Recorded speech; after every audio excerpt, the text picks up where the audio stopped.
มินะโมตัสสะภะคะวะโตอะระหะโตสัมมา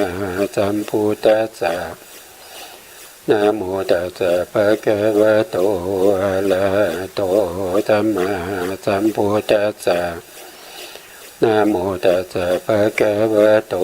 อะระหะโตสัมมาสัมพุทธัสสะสัมมาสัมพุทธะมาโตลังสัสสะธัมมากานุตมังอาภิวาทิยาปาติสังอาภิธัมมัตตาสังฆังตถาวุตตาปิธัมมัตตาจัตโตทะปรมัตตาโตจิตตังเจตสิกังรูปังนิพพานามิติสัพพตังขอกราบนมัสการพระมหาเถระพระสังฆาธิการพระเถรานุเถระและขอสวัสดีท่านผู้ฟังและผู้ชมทุกท่านที่ติดตามในรายการพระไตรปิฎกลอยฟ้าในเนื้อหาของพระอภิธรรมนะครับครั้งนี้ก็เป็นครั้งที่26ในเรื่องของสมุจจยสังคหะนะครับอยู่ในปริเฉดที่7ในพระอภิธรรมมัทธสังคหะนะครับซึ่งเราก็พูดถึงในเรื่องของอกุศลนะครับอกุศลสังคหะมีอยู่9กองด้วยกันใน9กองก็จะมีอาสวะ1ก็คืออาสวะ2ก็คือโอคะ3ก็คือโยคะ3ก็คือคันธะ4ก็คืออุปทาน5ก็คือนิวรณ์6ก็คืออนุสัย7ก็คือสังโยชน์8ก็คือกิเลสนะครับเรากำลังพูดถึงในเรื่องของโอคะอยู่นะครับครั้งที่แล้วได้พูดแล้วก็แนะนำเรื่องของโอคะ4ไปแล้วนะครับทีนี้เรามาดูในสไลด์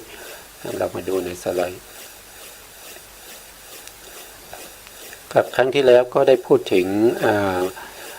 กุศลกองที่2ที่ชื่อว่าโอคะนะครับโอคะก็จะมีข้อธรรมอยู่4ข้อด้วยกันนะครับ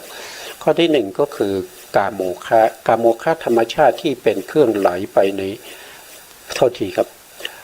กามโมคะธรรมชาติที่เป็นเครื่องทำให้สัตว์จมอยู่ในกามคุณอารมณ์องค์ธรรมได้แก่โลภะเจตสิกที่ในโลภะมูลจิต8นี่ก็ยังเป็นองค์ธรรมก็เป็นโลภะเจตสิกข้อที่2พระโวคะธรรมชาติที่เป็นเครื่องทำให้สัตว์จมอยู่ในรูปภพอรูปภพหรือรูปฌานอรูปฌานองค์ธรรมได้แก่โลภะเจตสิกที่ในทิฏฐิคตวิปยุตจิต4ข้อที่3ทิฏโถคะธรรมชาติที่เป็นเครื่องทำให้สัตว์จมอยู่ในความเห็นผิดองค์ธรรมได้แก่ตัวทิฏฐิเจตสิกที่อยู่ในทิฏฐิคตสัมปยุตจิต4ก็คืออวิโชคะธรรมชาติที่เป็นเครื่องทำให้สัตว์จมอยู่ในความหลงความโง่องค์ธรรมได้แก่โมหะเจตสิกที่ในโมหะมูลจิต12ดวงนะครับเพราะว่าอาวิชชานี้เป็นโมหะเป็นสัพพากุศลสาธารณะเพราะฉะนั้นจะประกอบกับอากุศลจิตทุกดวงเลยเมื่ออากุศลจิตมีอยู่12เพราะฉะนั้นอวิชโชคะก็จะมีอยู่12ในอกุศลจิตทั้ง12ดวงนะครับนี่เราพูดไปครั้งที่แล้วนะครับต่อไปในสไลด์ต่อไปนะอันนี้ก็เป็นคำอธิบายนะครับนี่ก็เป็นคำอธิบายที่ท่านพระอนุรุทธาจารย์นะครับได้รจนาน่าจะไม่ใช่นะน่าจะเป็นของพระอาจารย์โชนะครับพระอาจารย์โชเป็นผู้ที่อธิบายนะครับอธิบายยังไงก็คือมาจากพระไตรปิฎกนั่นเองนะครับเอามาจากพระไตรปิฎกในธรรมสังคณีนะครับเราก็มาดูนะครับว่ารายละเอียดที่ท่านอธิบายมีอย่างไรนะครับค ำว่าโอคะนะครับในที่นี้หมายถึงในที่นี้หมายความว่าธรรมชาติที่เหมือนกับห้วงน้ำเหมือนกับห้วงน้ำนะครับได้แก่โลภะทิฏฐิแล้วก็โมหะอันนี้เป็นเจตสิกนะครับเจตสิกทั้ง3ดวงอกุศลและอกุศลเจตสิก3นะครับเป็นอกุศลเจตสิก3ดวงนี้เป็นธรรมผิดเยอะเลยเป็นธรรมที่เหมือนห้วงน้ำเพราะเหตุไรนะครับเพราะว่าธรรมชาติห้วงน้ำนั้นเมื่อวัตถุสิ่งใดหรือสัตว์ใดตกลงไปในห้วงน้ำแล้วน้ำนั้นย่อมท่วมทับเบียดเบียนวัตถุนั้นหรือสัตว์นั้นนะและทำให้วัตถุและสัตว์นั้นทั้งหลายจมอยู่ในห้วงน้ำนั้นนะครับไม่ให้มีโอกาสโผล่ขึ้นมาพ้นจากวัฏฏะสงสารนะวัฏฏะสงสารให้เข้าถึงนิพพานคือไม่ให้โผล่ขึ้นมาจากวัฏฏะสงสารนะครับไม่ให้เข้าถึงพระนิพพานนะครับด้วยเหตุนี้โลภะทิฏฐิแล้วก็โมหะทั้ง3นี้นะจึงชื่อว่าโอคะอกุศลเจตสิกอื่นๆไม่ชื่อว่าโอคะก็เป็นไปในทำนองเดียวกันกับอาสวะดังที่ได้ดังมีวจนะถะนะครับวจนะถะก็คือความคำจำกัดความนะครับหรือบาลีจะเรียกว่าเป็นวิคหศัพท์นะครับแต่ในที่นี้เราจะใช้คำว่าวจนะถะนะครับก็คือคำจำกัดความของโอคะนั่นเองวจนะถะก็จะมีอยู่3วจนะถะด้วยกันนะครับวจนะถะอันที่1นะครับวัฏฐลิตาวาหันนันติติเท่ากับโอคาวานะครับวานี่แปลว่าหรือนะครับหรือนะครับแปลก็จะได้เป็นธรรมชาติใดนะครับย่อมท่วงทับเบียดเบียนสัตว์ทั้งหลายธรรมชาตินั้นชื่อว่าโอคะได้แก่ห้วงน้ำนะครับได้แก่ห้วงน้ำ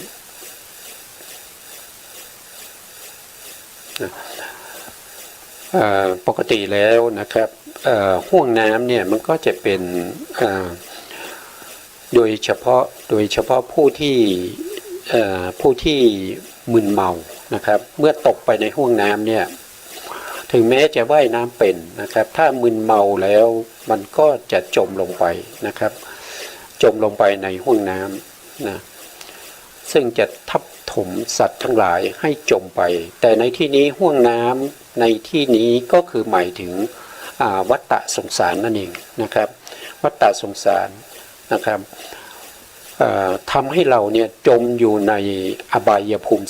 4ไม่ว่าจะเป็นเดรัจฉานเป็นเปรตเป็นอสุรกายเป็นสัตว์นรกนะครับก็หมายถึงตัวโอคะเนี่ยเป็นตัวที่ทำให้เราเนี่ยมุ่งหน้าสู่อบายมุ่งหน้าสู่อบายเนี่ยก็คือผลของโอคะนะครับเขาให้ผลตอนไหนล่ะเขาให้ผลตอนที่ปฏิสนธิการนะครับให้เรามุ่งหน้าไปสู่อบายทั้ง4ตามสมควรแก่โอคะที่เราได้ทำไว้นะครับอันนี้ก็เป็นเข้าหมายถึงการที่ไปเกิดในวัฏฏะสงสารนะครับเมื่อเกิดในวัฏฏะสงสารแล้วโอคะยังให้ผลมาเป็นกรรมในประวัติการนะครับถ้าเป็นเดรัจฉานก็จะทำให้มีความเดรัจฉานก็จะมีความมันก็จะมีความทุกข์มากกว่าความสุขนะครับเดรัจฉานแต่เดรัจฉานบางตัวก็จะได้รับผลของกุศลนะครับก็ขึ้นอยู่กับเจ้าของที่เขาดูแลนะครับแต่ถ้าว่าโดยรวมทั้งหมดแล้วจะเป็นความทุกข์นะครับแล้วก็เป็นประเภทที่ไม่รู้ไม่รู้อัดไม่รู้ทำนะครับไม่สามารถที่จะฟังธรรมได้ นะครับแต่บางท่านอาจจะสงสัยว่าทำไมในพระอภิธรรมที่พูดถึงสาวกของพระพุทธเจ้าที่เป็นลูกศิษย์ของพระสารีบุตรที่อดีตเคยเป็นครั้งคราวนะครับแล้วทำไมฟังธรรมได้แต่เขาฟังในลักษณะที่เป็นความไพเราะนะครับความไพเราะของการสวดพระอภิธรรมนะครับที่พระภิกษุสงฆ์กำลังสวดพระอภิธรรมอยู่ในถ้ำนะครับทำให้ค้างคาวเกิดความรู้สึกเพลิดเพลินในทำนองแล้วก็ในเสียงที่พระภิกษุสงฆ์กำลังสวดอยู่นะครับแล้วก็เผลอตกลงมาแล้วก็ตายไปเกิดเป็นเทพบุตรนะครับอันนี้ฟังไม่รู้เรื่องนะฟังไม่รู้เรื่องแต่ถือเอาความเพลิดเพลินในธรรมนั้นนะครับก็ได้ไปเกิดเป็นเทพบุตรนะครับก็ขึ้นอยู่กับถ้าเราพูดไปก็มันก็ต้องมาจากบุญเก่านะมาจากบุญเก่าที่เราเรียกว่าเป็นอัตตสัมมาปณิธินะครับถ้าค้างคาวทั้งหลายเนี่ยถ้าเขาไม่มีบุญเก่านะครับถ้าเขาไม่เคยทำบุญมาก่อนไม่เคยมีบุญเก่าแล้วก็มาเกิดเป็นค้างคาวเนี่ยเขาจะไม่สนใจในเรื่องของการที่จะฟังนะครับเขาไม่สนใจนะครับค้างคาวเนี่ยไม่มีมากมายนะครับที่สนใจก็มีที่ไม่สนใจก็มีผู้ที่สนใจนั่นแสดงว่าเขามีอัตตสัมมาปณิธิคือเขาตั้งตนไว้ชอบในภพก่อนๆนู้นแล้วนะเขาจึงได้มาฟังพระอภิธรรมแล้วก็มีความตั้งใจสนใจในการฟังถึงแม้จะฟังไม่รู้เรื่องนะครับด้วยเหตุด้วยปัจจัยเหล่านี้จึงทำให้เขาเนี่ยได้ไปเกิดเป็นเทพบุตรนะแต่ถ้าค้างคาวนั้นฟังแล้วเกิดความไม่พอใจเป็นโทสะเมื่อตกลงมาจากผนังมาที่พื้นถ้ำเขาก็มีการมุ่งหน้าไปสู่อบายนะครับจากอบายก็ไปสู่อบาย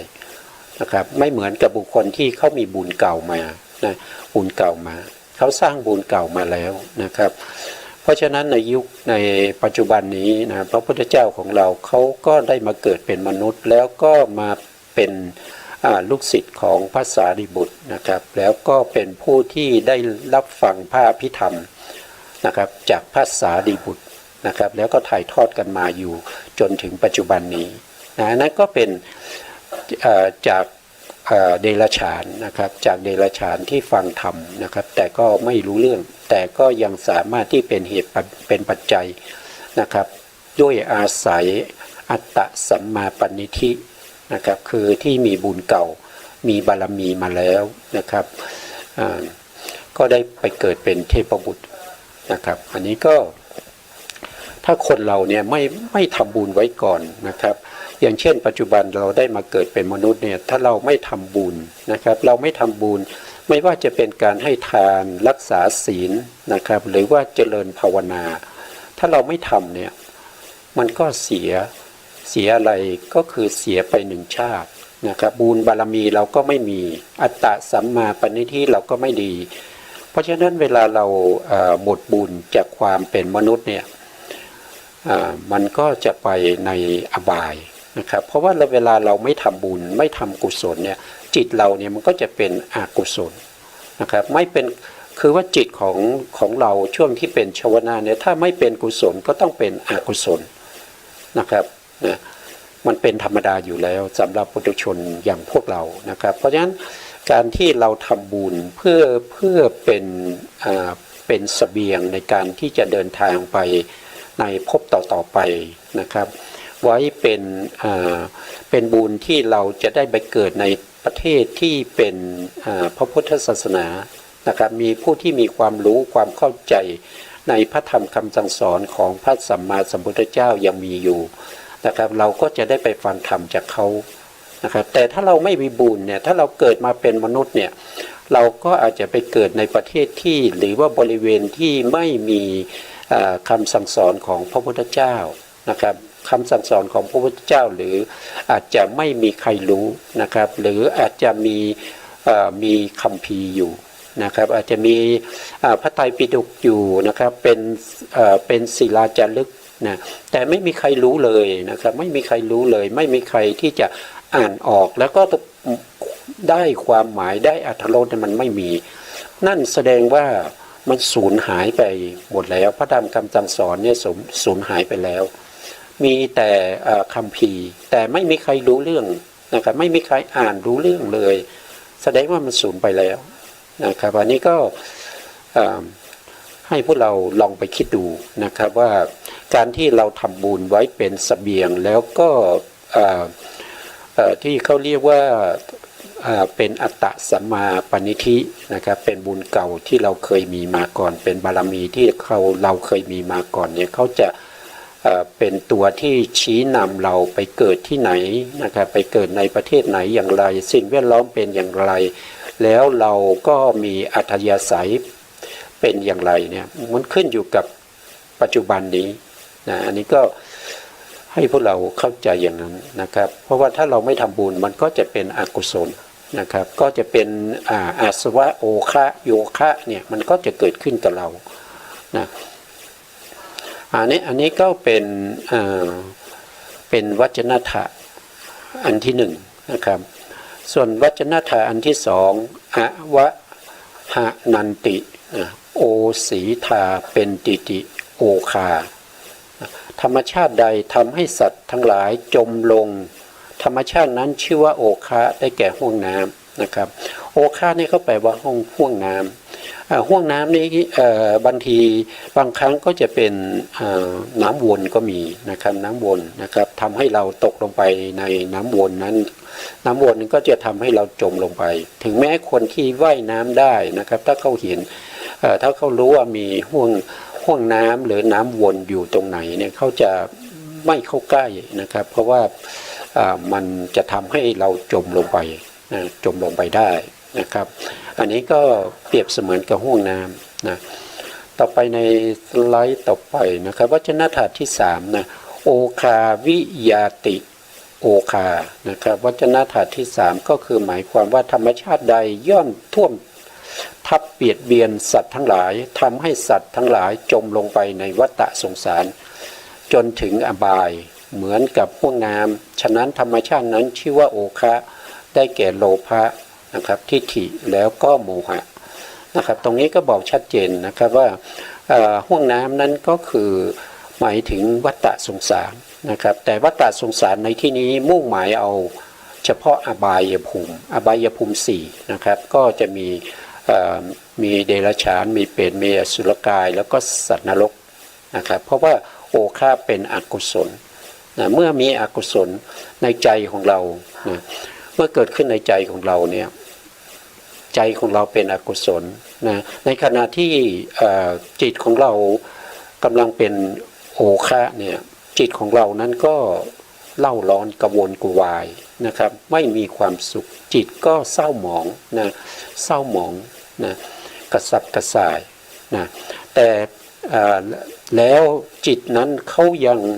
เมื่อเขาดับไปแล้วนะเขายังทิ้งผลเอาไว้นะเมื่อมีโอกาสเขาก็จะส่งผลให้เรานะอันนี้ก็เป็นธรรมดาของอกุศลต้องเป็นสภาวะที่เศร้าหมองเล่าร้อนนะครับแล้วก็กระสับกระส่ายกังวลนะครับแล้วไม่มีความสุขนะมันเป็นความทุกข์นะมันเป็นความทุกข์นะต่อไปนะตรงนี้เขาก็สรุปมาเป็นตารางให้เราดูนะครับโอฆะ4นะโอฆะ4ก็คือกาโมฆะธรรมชาติที่เป็นเครื่องทำให้สัตว์จมอยู่ในกามคุณอารมณ์นะครับจมอยู่ในกามคุณอารมณ์กามคุณอารมณ์ก็มีอยู่ก็คือการเห็นใช่ไหมครับการเห็นเมื่อเห็นแล้วเกิดความยินดีพอใจนะครับเกิดความยินดีพอใจอย่างนี้เป็นกามคุณอารมณ์เมื่อได้ยินแล้วก็ยินดีพอใจติดอยู่ในเสียงนั้นนะครับเมื่อได้กลิ่นก็ติดอยู่ในกลิ่นนั้นเพราะชอบใจในกลิ่นนั้นนะ ได้ลิ้มรสนะเมื่อทานอาหารนะครับก็เกิดความรู้สึกอร่อยอย่างเนี้ยนะครับก็เป็นกรรมคุณเมื่อสัมผัสถูกต้องกับสิ่งที่เราชอบนะครับอุณหภูมิพอดีนะครับแล้วก็ไม่แข็งเกินไปไม่นุ่มเกินไปนะพอดีสำหรับเราอย่างเงี้ยก็เราก็ติดใจชอบใจพวกนี้ก็เป็นกรรมคุณอารมณ์นะครับถ้าเรามีความยินดีพอใจในสิ่งพวกนี้ถือว่าเป็นเราจมอยู่ในกรรมคุณอารมณ์แล้วนะองค์ธรรมก็คือได้แก่องค์ธรรมก็คือได้แก่โลภะเจตสิกที่ในโลภะมูลจิต8โลภะมูลจิตมีอยู่8นะครับมีทิฏฐิคตสัมปยุตตจิต4แล้วก็ทิฏฐิคตวิปยุตตจิต4นะต่อไปในข้อที่2นะครับพระโวคะนะครับพระโวคะนะธรรมชาติที่เป็นเครื่องทำให้สัตว์จมอยู่ในรูปประพบรูปประพบหรือรูปฌานรูปฌานอันนี้ก็คือต้องเป็นบุคคลที่เคยได้ฌานนะครับหรือว่าเป็นพวกที่เป็นฌานลาภีบุคคลหรือพวกที่เป็นพรหมนะครับที่อยู่ในภพภูมิเหล่านั้นนะครับมีความยินดีพอใจในภพภูมิที่เขาไปเกิดนะเขาไปเกิดเขาก็มีความยินดีพอใจนะจริงๆแล้วเนี่ยวิถีจิตของคนเราเนี่ยวิถีแรกเนี่ยนะครับวิถีแรกเนี่ยจะต้องเป็นวิถีที่เราเรียกว่าเป็นโลภะนิกันติกะโทษทีนิกันติกะโลภะชวนะนะครับก็คือหมายถึงว่าบุคคลที่ยังเวียนว่ายตายเกิดไม่ว่าจะเป็นปุถุชนหรือเป็นพระอริยะบุคคลเบื้องต่ำ3นะครับมีทั้งที่เป็นโสดาบันที่ยังต้องเกิดอยู่สกทาคามีที่ต้องเกิดอยู่อนาคามีที่ต้องเกิดอยู่เมื่อเข้าไปเกิดในภพภูมิใดภพภูมิหนึ่งนะครับเขาก็จะยินดีพอใจในภพภูมินั้นนะเข้าไปยินดีพอใจในภพภูมินั้นอย่างเช่นโสดาบันได้ไปเกิดเป็นอย่างเช่นยกตัวอย่างเช่น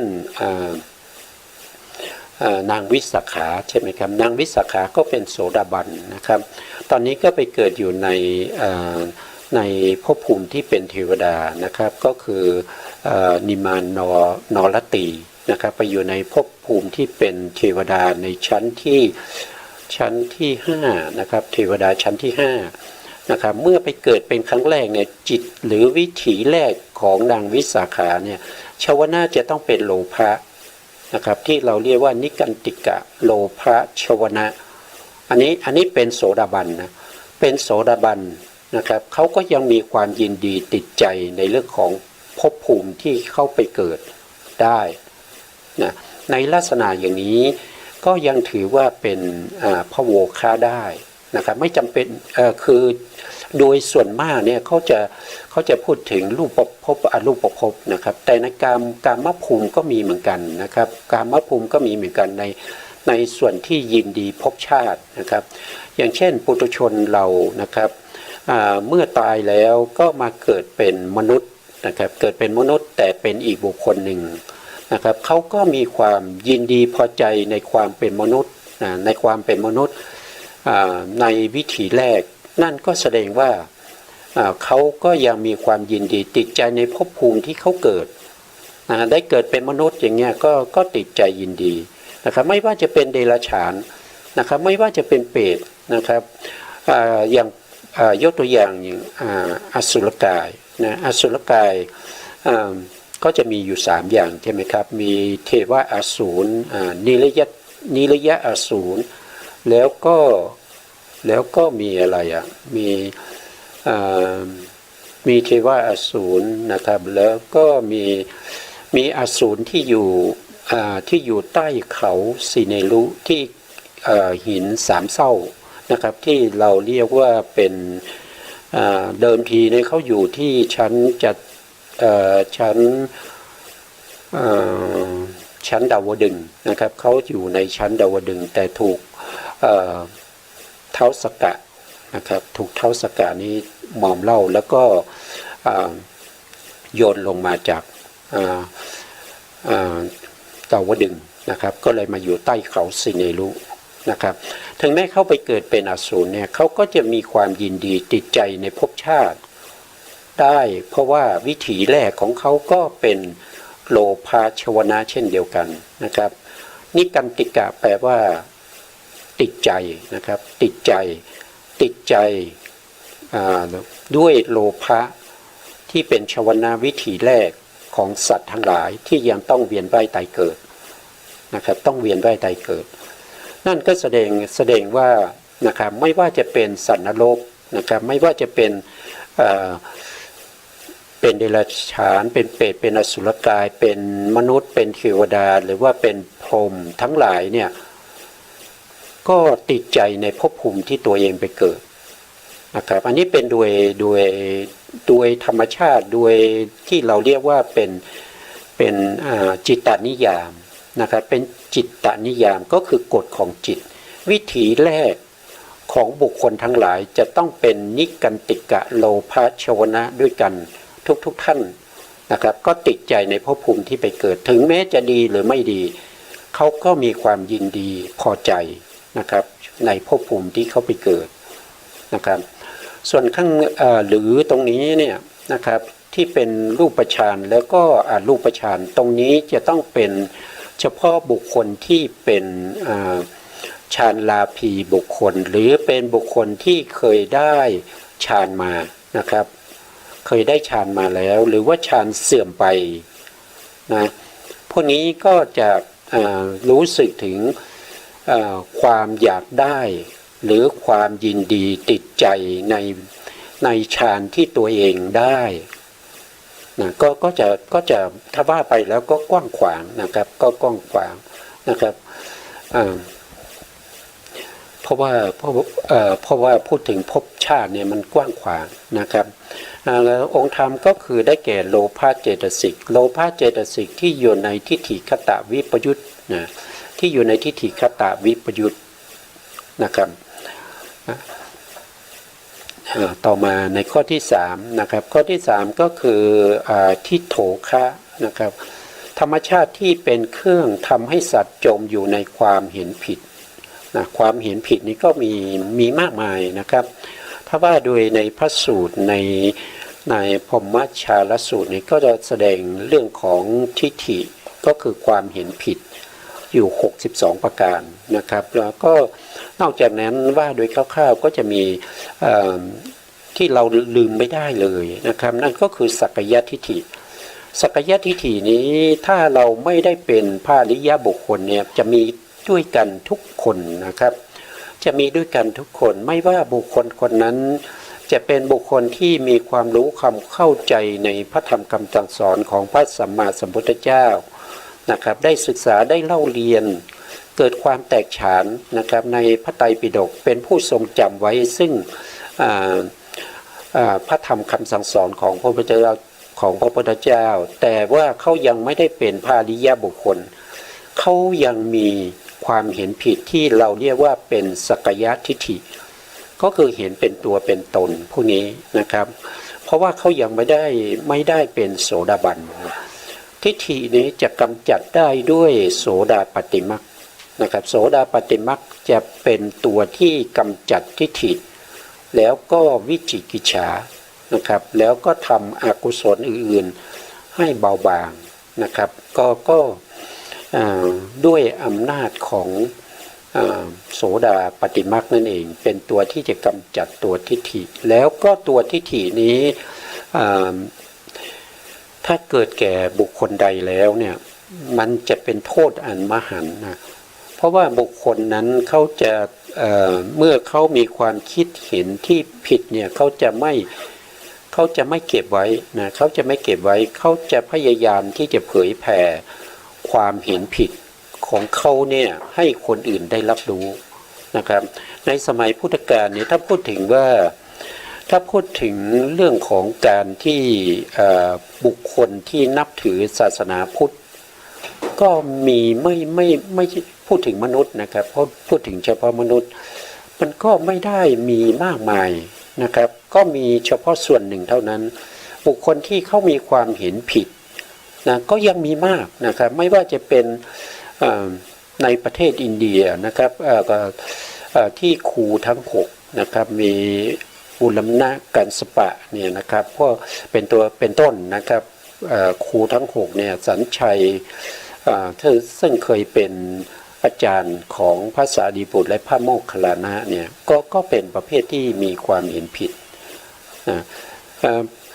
เพราะฉะนั้นเนี่ยคนที่เกิดมาพระพุทธองค์ตรัสไว้นะครับว่าอยู่ในส่วนไหนผมจำไม่ได้ว่าบุคคลที่มีความเห็นผิดเพียงคนเดียวเนี่ยเป็นที่ทำลายคนทั้งหลายนะครับเพราะว่าเขาจะไม่เก็บความเห็นผิดของเขาไว้เขาจะตั้งตัวเป็นอาจารย์แล้วก็เที่ยวสอนในความเห็นผิดของเขาให้แก่บุคคลอื่นแล้วก็จะมีบุคคลอื่นเนี่ยมานับถือเขานะครับถ้าเราเปรียบเทียบในยุคปัจจุบันนี้นะครับเราลองคิดดูว่านะครับคนที่นับถือศาสนาพุทธแล้วก็เข้าใจในเรื่องของทิฏฐิทั้งหลายใช่ไหมครับที่เป็นสักกายทิฏฐิเนี่ยมีเท่าไหร่นะครับบางคนก็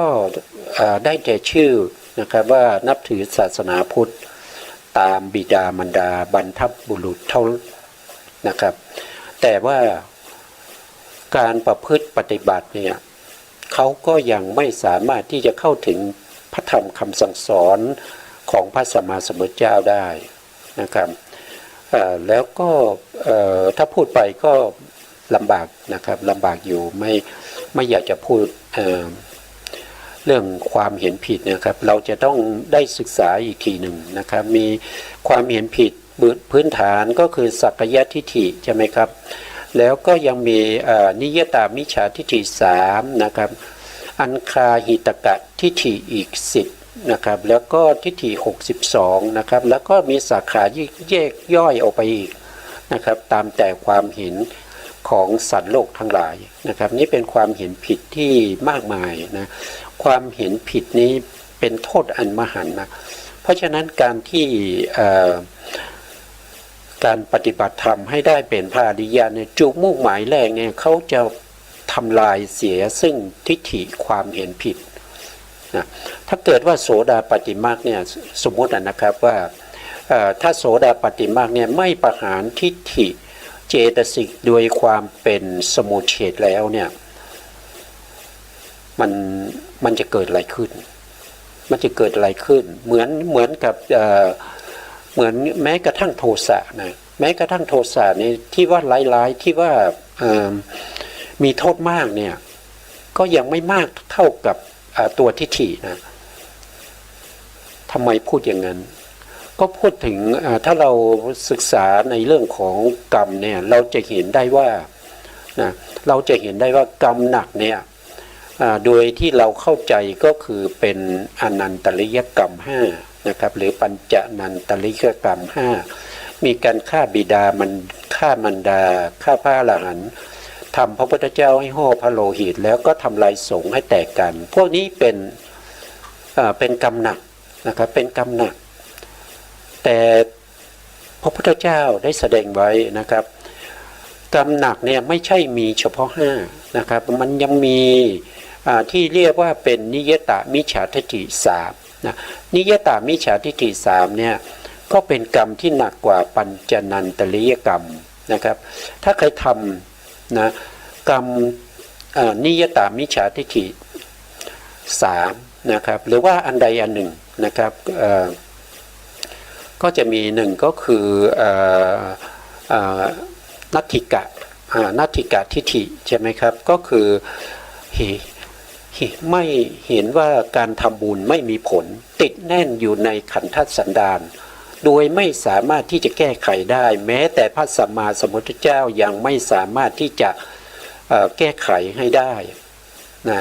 อันนี้คือนิยตามิจฉาทิฏฐินะอันที่สองก็อเหตุกะทิฏฐิก็คือไม่เชื่อในเรื่องของเหตุนะอันนี้ก็เป็นกรรมหนักนะครับแต่เป็นกรรมหนักต้องเป็นกรรมที่แก้ไขไม่ได้ติดแน่นอยู่ในขันธสันดานนะครับแล้วก็อีกอันหนึ่งอากิริยะทิฏฐิก็คือเห็นว่าทำบุญก็ไม่เป็นบุญทำบาปก็ไม่เป็นบาปแล้วก็ไม่เป็นเหตุนะไม่เป็นเหตุให้ไปได้รับความทุกข์ทำแล้วก็จบกันนะครับทำแล้วก็สิ้นนะไม่ต้องไปรับโทษรับ ผลของกรรมนั้นนะอันนี้ก็เป็นอากิยะก็คือสักแต่ธรรมนะครับติดแน่นในใจโดยไม่สามารถที่จะแก้ไขได้อย่างที่ผมได้กล่าวไปว่าแม้แต่พระสัมมาสัมพุทธเจ้ายังแก้ไขให้ไม่ได้พวกนี้ถ้าตายไปแล้วเนี่ยถามว่าอานิยตมิจฉาทิฏฐินะครับนิยตมิจฉาทิฏฐิแล้วก็ปัญจนันตริยกรรมเนี่ยอันไหนให้ผลก่อนนะพระพุทธองค์แสดงไว้ชัดเจนนะครับว่านิยตมิจฉาทิฏฐิเนี่ยจะเป็นตัวที่ให้ผลก่อนนะให้ผลก่อนให้ผลก่อนปัญจนันตริยกรรมนะครับนะเพราะฉะนั้นทิฏฐิเนี่ยเป็นตัวที่หนักนะครับเป็นตัวที่หนักนำไปสู่นรกนะแล้วก็ไปตกนรกที่ขุมที่ลึกที่สุดก็คือมหาเวจีนะครับอาจจะได้ไปเยี่ยมหลวงพ่อเทวทัตนะครับถ้าใครมีความคิดเห็นอย่างนั้นโดยแก้ไขไม่ได้ไม่สามารถที่จะเปลี่ยนแปลงได้นะครับก็จะไปตามลักษณะนั้นนะเพราะฉะนั้นจุดมุ่งหมายของการปฏิบัติธรรมเนี่ยอันดับแรกเลยที่เราจะต้องทำลายนั่นก็คือตัวทิฏฐินะตัวทิฏฐิเป็นตัวสำคัญที่เราจะต้องทำลายเพราะฉะนั้นโสดาปัตติมรรคเนี่ยมุ่งหมายที่จะต้องทำลายทิฏฐิให้หมดไปจากขันธสันดานทำลายเข้าไปถึงอนุสัยกิเลสทิฏฐานุสัยนี้ให้หมดไปนะไม่ให้เหลือนะครับถ้ายังเหลืออยู่ก็ไม่ชื่อว่าเป็นโสดาปัตติมรรคนะครับเพราะว่าโสดาปัตติมรรคต้องทำลายทิฏฐิเจตสิกให้สิ้นซากนะครับโดยความเป็นสมุจเฉททำลายแล้วจะไม่มีการเกิดขึ้นอีกนะต่อไปข้อที่4นะครับโอคาข้อที่4อวิโชคาธรรมชาติที่เป็นเครื่องทำให้สัตว์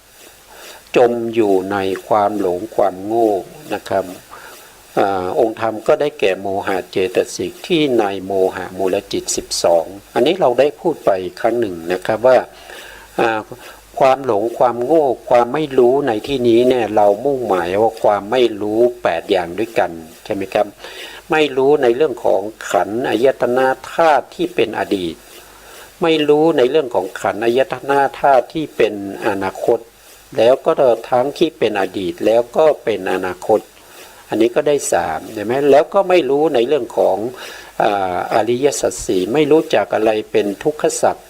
ไม่รู้จักอะไรเป็นเหตุให้เกิดทุกข์ไม่รู้จักที่ดับทุกข์ไม่รู้จักหนทางดำเนินไปเพื่อให้ดับทุกข์แล้วก็ไม่รู้จักปฏิจจสมุปบาทความเป็นเหตุเป็นผลของธรรมทั้งหลายนะของสภาวะธรรมทั้งหลายนะอันนี้เป็นอวิชชานะครับอวิชชาไม่ได้หมายถึงว่าเป็นความหลงความโง่ของบุคคลที่คิดคำนวณคณิตศาสตร์ไม่ได้1 บวก 1เป็น2ไม่รู้อย่างนี้ไม่ใช่นะหรือว่าสะกดคำไม่ได้อ่านหนังสือไม่ออกหรือว่าไม่ได้เรียนหนังสือมาพวกนี้ไม่เกี่ยวนะครับไม่เกี่ยวกับอวิชชานะครับอย่าเข้าใจผิดนะอวิชชาในที่นี้หมายถึงความไม่รู้8อย่างนะครับนะอันนี้ก็ผ่านไปนะครับนี่จะขึ้นอยู่ค่าแล้วพอถึงตรงนี้ผมมีพระสูตรนะครับมีพระไม่ใช่อันนี้มาจาก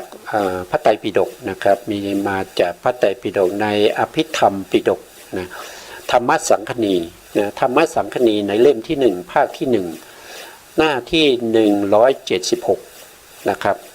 176จัดธรรมสังคณีแต่เป็นอัตถกถาพระไตรปิฎกนะครับชุด91เล่มนะครับของมหามกุฏมันนะครับของมหามกุฏนะครับท่านได้รวบรวมมานะทีนี้เราไปดูว่าเกี่ยวกับเรื่องของโอคะนะอันนี้เป็นคันธะนะครับก็จะเป็นโอคะก็จะอยู่ในหน้าเดียวกันนะครับอยู่ในหน้าเดียวกันพระพุทธองค์อันนี้เป็นว่าโดยแล้วก็แปลเป็นคำแปลที่มาจากพุทธวจนะเป็นคำที่พระพุทธองค์ได้ตรัสไว้นะครับในโอคะโคชกะนะท่านบอกว่าหมวด หมวด6นะมีอยู่6ทุกกะคือนะในพระไตรปิฎกอันนี้ก็คือที่เราเรียกว่าเป็นธรรมขันธ์นะธรรมขันธ์อันนี้ก็จะเป็นข้อที่7ก็คือธรรมขันธ์ที่7เฉพาะในเล่มนี้นะครับไม่ได้หมายถึงว่าทุกเล่มนะหมายถึงเฉพาะในเล่มนี้เป็นธรรมขันธ์ที่7นะครับแล้วก็เป็นข้อธรรมที่เกี่ยวกับเรื่องของทุกกะนะครับทุกกะมาติกาเนี่ยในข้อที่32นะครับแล้วก็เป็นข้อที่1ของโอคาโคจกะนะครับก็คือโอคาทุกกะนะครับในข้อที่1ท่านบอกว่าโอคาธรรมาทำเป็นโอคะนะครับถ้าแปลให้ไปอีกนิดหนึ่งนะครับสภาวะธรรมทั้งหลายที่เป็นโอคะนะธรรมไหนที่เป็นโอคะนะครับนั่นก็คือหมายถึงตัวที่เป็นโอคะตัวที่เป็นโอคะก็คือได้แก่ตัวเจตสิกใช่ไหมครับได้แก่เจตสิก3ใช่ไหมได้แก่เจตสิก1ก็คือได้แก่โลภะนี่เขาเป็นโอคะที่เราเรียกว่าเป็นกามโมคะใช่ไหมเป็นกามโมคะก็เป็นเจตสิกตัวหนึ่งนะครับก็เป็นเจตสิกที่2ก็คือทิฏโถคะเนี่ยทิฏโถคะนะครับทิฏโถคะก็ได้แก่ตัวทิฏฐินะครับแต่เป็นพโวคะก็ได้แก่โลภะเจตสิกนะแล้วก็อีกอันหนึ่งก็อวิชโชคะก็จะอยู่ในกุศลจิต12ถ้าว่าโดยองค์ธรรมก็ได้แก่ตัวโมหะดวงนี้นะครับถ้าว่าโดยโอคาธรรมานะครับก็คือได้แก่โลภะทิฏฐิแล้วก็โมหะนั่นเองนะ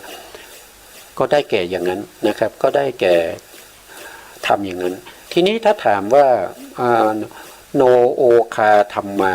ทำไม่เป็นโอคะสภาวะธรรมทั้งหลายที่ไม่เป็นโอคะก็คือธรรมที่ไม่เป็นโอคะได้แก่อะไรเราจะตอบได้ไหมนะครับธรรมที่ไม่เป็นโอคะได้แก่อะไรนะครับธรรมที่ไม่เป็นโอคะก็คือได้แก่จิตทั้งหมดเลยนะได้แก่จิตทั้งหมดทั้ง89หรือ121ไม่ว่าจะเป็นกามจิตนะครับ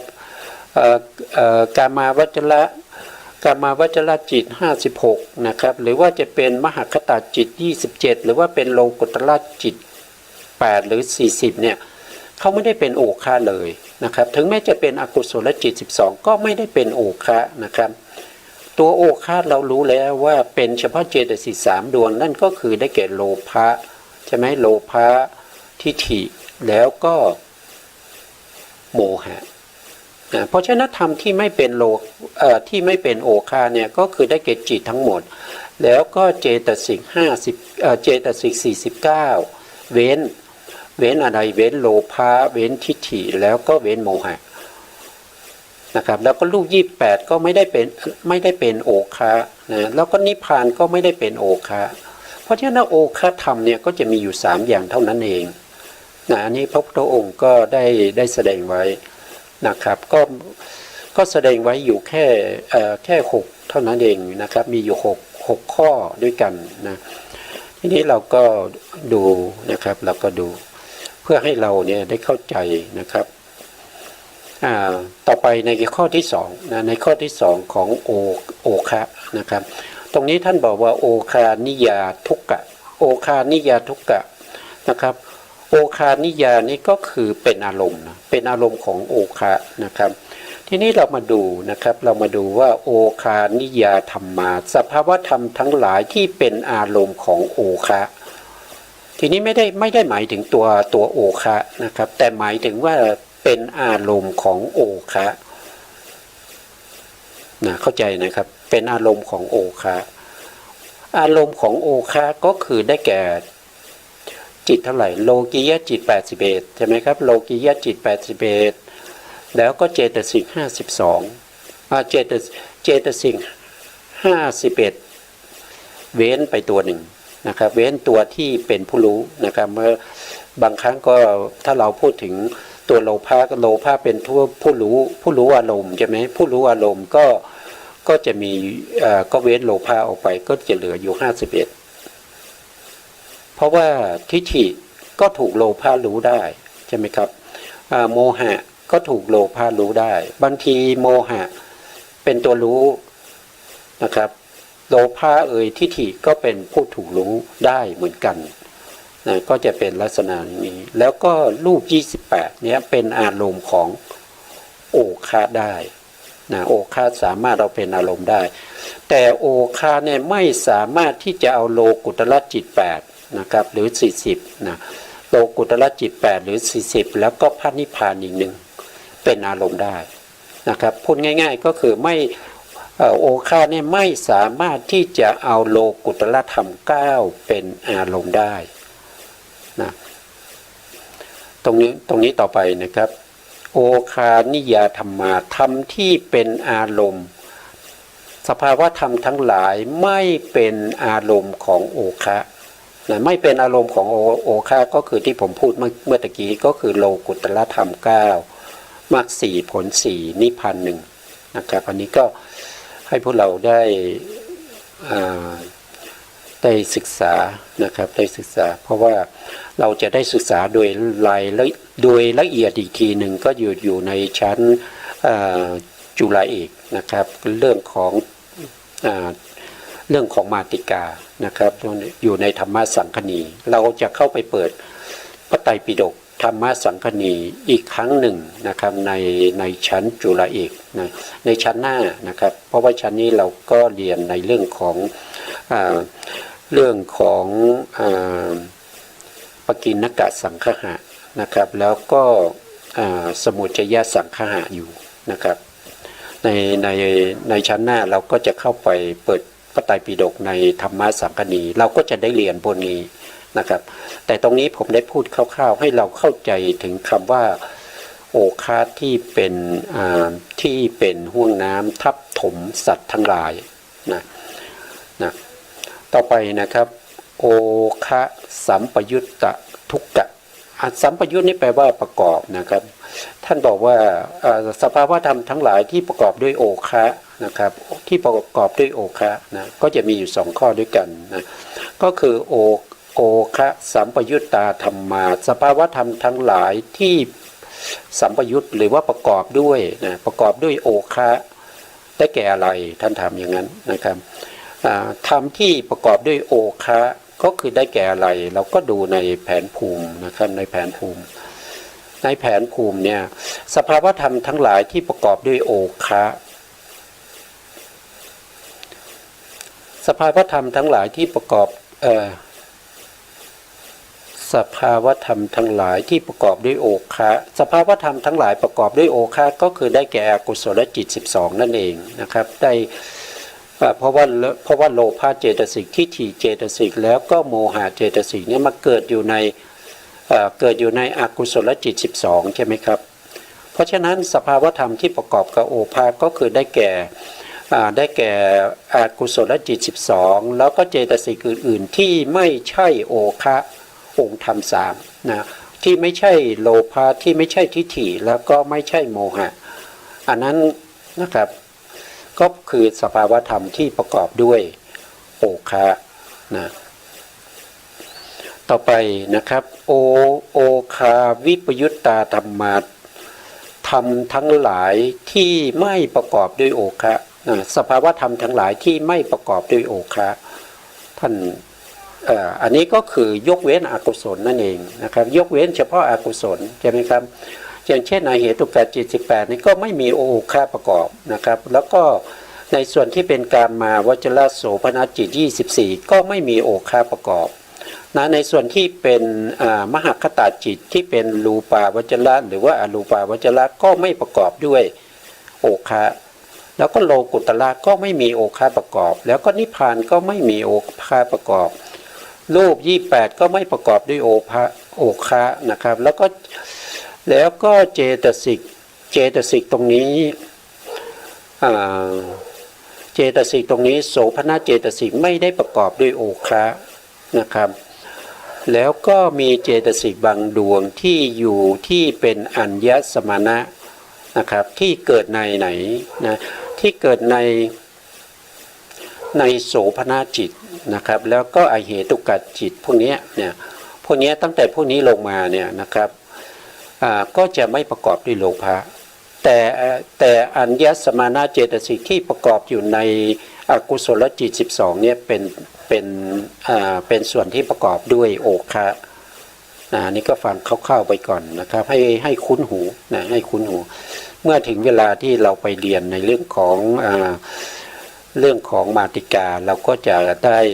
เป็นบุญบารมีที่เราเคยได้ยินได้ฟังมาแล้วนะครับก็เป็นบุญเก่านะ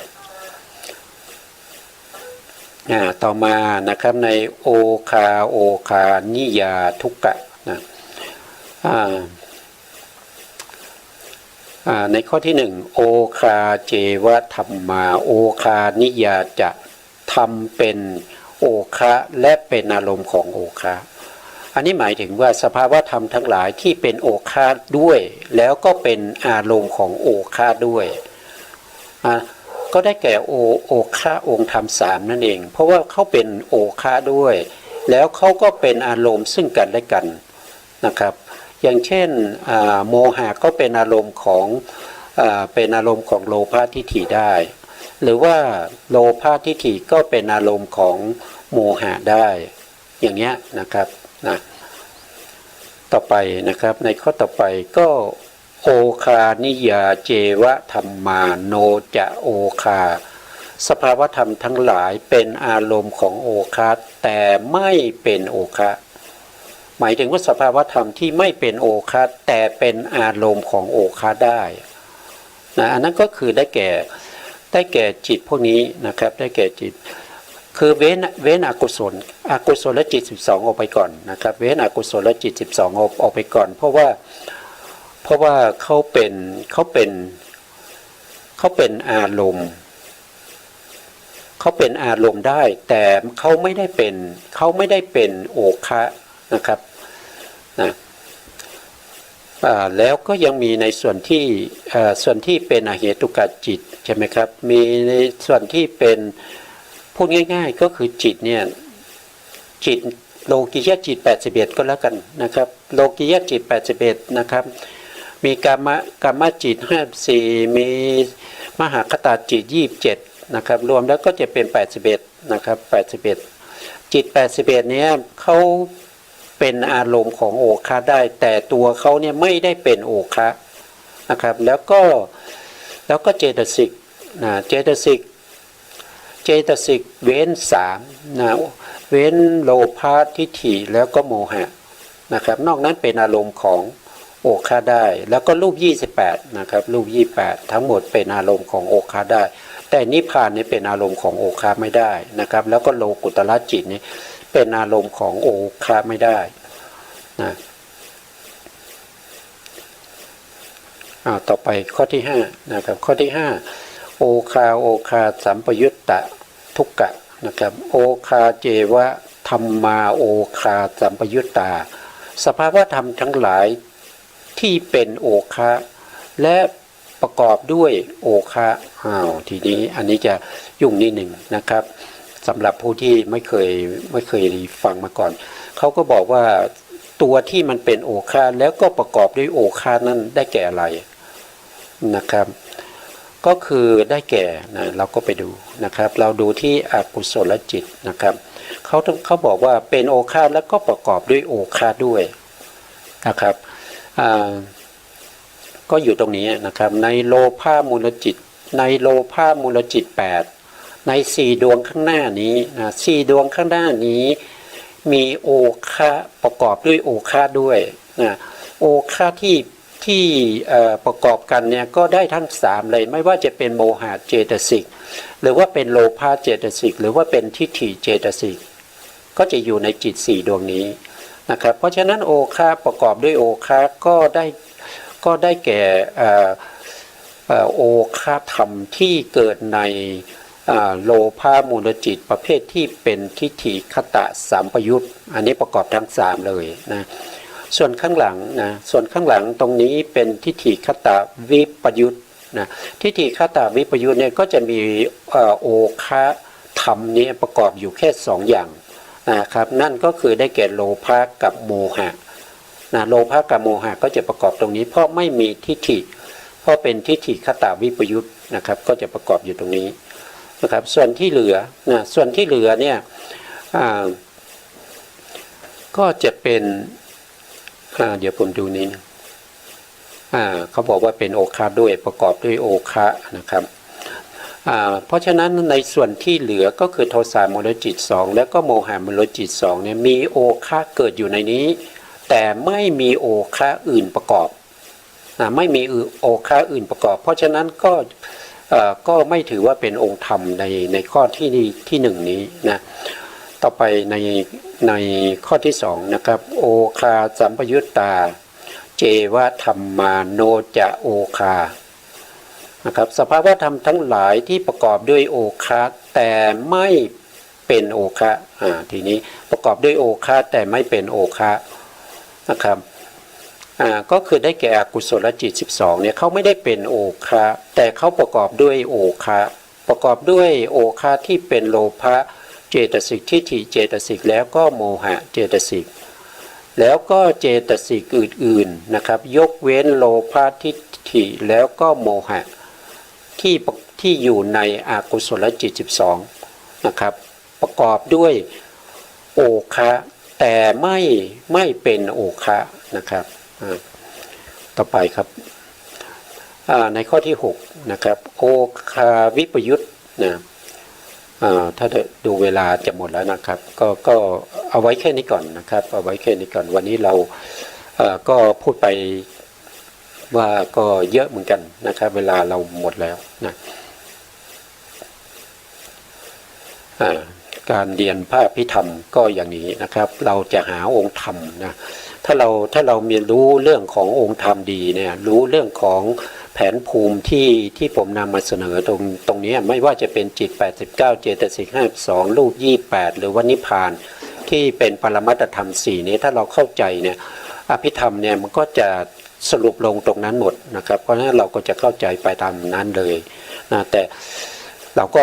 ดูไปเรื่อยๆนะครับดูไปเรื่อยๆนะสุดท้ายนี้ขอกราบขอบพระคุณพระโคสมุทรวิสุวัตรวรกิจโจผู้อำนวยการสถานีวิทยุเพื่อการศึกษาพระพุทธศาสนาและวัฒนธรรม FM 104.5 เมกะเฮิรตซ์วัดฝายหินจังหวัดเชียงใหม่และขอกราบขอบพระคุณพระครูปริยัติยานุศาสตร์แล้วก็ขอบคุณท่านผู้ฟังและผู้ชมทุกท่านที่ติดตามในรายการพระไตรปิฎกลอยฟ้าในเนื้อหาของพระอภิธรรมนะครับวันนี้ลาไปก่อนครับพบกันใหม่ในโอกาสต่อไปครับสวัสดีครับ